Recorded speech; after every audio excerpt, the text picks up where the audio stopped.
যমুনার জড় গঙ্গাতে আসে আর গঙ্গার জল যমুনাতে যায়, দুজনার মধ্যে অবশ্যই সেটিং আছে। আর তার জলজ্যান্ত উদাহরণ দেখতে পাচ্ছেন 2020 সালে আমাদের দেশের প্রধানমন্ত্রী, তার HRD মিনিস্ট্রি, তারা শিক্ষানীতি প্রণয়ন করেছিলেন, নয়া জাতীয় শিক্ষানীতি। এই যাদবপুর বিশ্ববিদ্যালয়ে যে ঘটনা ঘটেছে, সেই ঘটনার পরের দিন থেকে SFI এর পক্ষ থেকে আমরা যে রাস্তায় আছি তা নয়, এই ঘটনার সঙ্গে যারা জড়িত ছিল তাদের যে কর্মকাণ্ড ছিল, এই নিয়ে যাদবপুর বিশ্ববিদ্যালয়ে SFI এর ছাত্ররা এর আগে 8টা ডেপুটেশন দিয়েছে, সেই ডেপুটেশন কপি আমাদের আছে।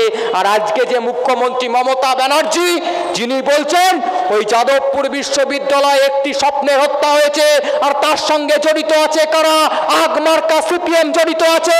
আমি মাননীয় মুখ্যমন্ত্রী মমতা ব্যানার্জির কাছে প্রশ্ন করতে চাই, আপনারা যে এলাকাতে সভা করছেন, এর এলাকার পার্শ্ববর্তী এলাকা আছে, সেখানকার স্থানীয় বিধায়কের ছেলে ওই অ্যান্ড্রুস কলেজে কি গোবরা গ্যাং নাকি চালায়? মাননীয় মুখ্যমন্ত্রী মমতা ব্যানার্জির কাছে প্রশ্ন করতে চাই, আপনার কাছে গোবরা গ্যাংয়ের ঠিকানা আছে? যদি না থাকে SFI এর দপ্তরে যাবেন, আপনাকে জানিয়ে দেব কোন তৃণমূল কংগ্রেসের নেতার ছেলে এই প্রত্যেক দিনকার এই নির্মম কাণ্ডের সঙ্গে জড়িত থাকে। আসলে মুখ্যমন্ত্রী মমতা ব্যানার্জি বলবেন কি করে?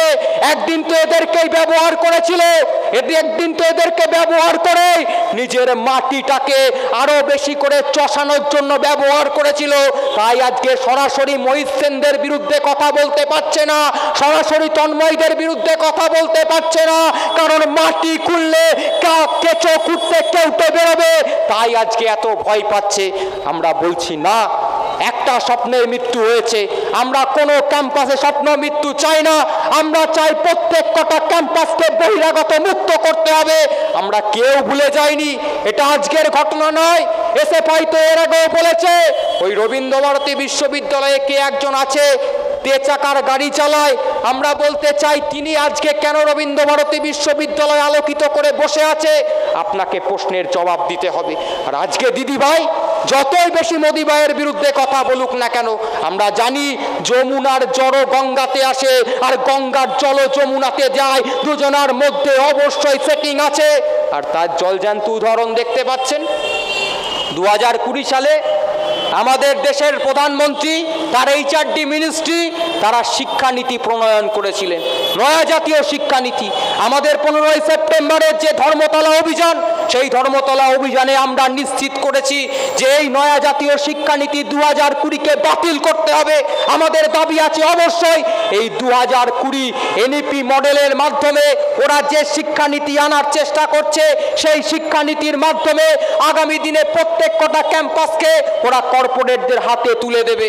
আর কর্পোরেটদের হাতে তুলে দেওয়া মানে এই বাঘাযতীন এলাকার, এই যাদবপুর এলাকায় একজন টোটো চালক ভদ্রলোকের ছেলে, একজন বাসের ড্রাইভার ভদ্রলোকের ছেলে, বা দূরে কলকাতার কোনো একটি এলাকাতে যে সকালবেলা উঠে কোনো দোকানে কাজ করতে যায়, সেই পরিবারের সন্তান, যারা বামপন্থীদের আমলে সর্বশিক্ষা অভিযানকে আরো বেশি করে বিস্তৃত করার মধ্য দিয়ে সুদর্শন রায়চৌধুরীরা প্রত্যেক কটা পাড়া গায়ে, প্রত্যেক কটা কলোনিতে যে অবৈতনিক প্রাথমিক বিদ্যালয় করেছিল, আর তারপরে অবৈতনিক প্রাথমিক বিদ্যালয়ের পর বিনামূল্যে হাই স্কুলগুলোতে ন্যূনতম মূল্যে পড়াশোনা করার জন্য যে ব্যবস্থা করেছিল, আজকের দিনে এই নয়া জাতীয় শিক্ষানীতি এনে আগামী দিনে এই কোটা সরকারি অনুদানে পরিচালিত হওয়া, সরকারি বরাদ্দে পরিচালিত হওয়া এই শিক্ষা প্রতিষ্ঠানগুলোকে ওরা কর্পোরেটদের হাতে বিক্রি করতে দিতে চাইছে।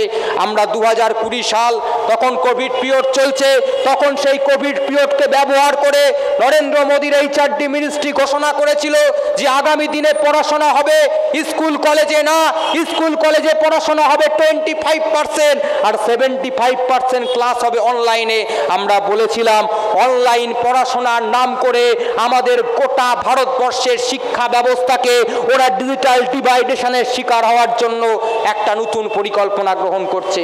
ডিজিটাল ডিভাইডেশন অনেক দিন আগে ওই দাড়িওয়ালা ভদ্রলোক বলে গেছিল, অনেক দিন আগে গামছিরা বলে গেছিল যে সব সময় যারা ক্যাপিটালিস্ট, যারা টাকার বিনিময়ে গোটা সমাজ ব্যবস্থাকে পরিচালিত করতে চায়, যারা মানুষের প্রত্যেক দিনকার শ্রমগুলোকে শোষণ করতে চায়, তারা চায় দু ধরনের শিক্ষা ব্যবস্থা।